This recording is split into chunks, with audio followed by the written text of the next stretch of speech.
Passiamo ad un canto regionale, una canzone diffusa in tutto il Trentino ed è un brano fra i più eseguiti dai cori alpini e di montagna.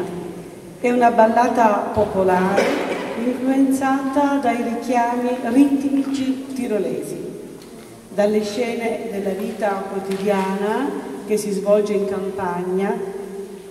Possono scaturire dei quadri che si cantano con l'ironia.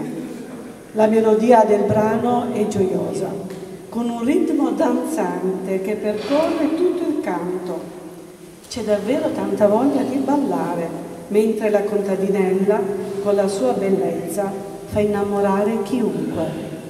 Vi sto descrivendo la villanella. A voi la villanella.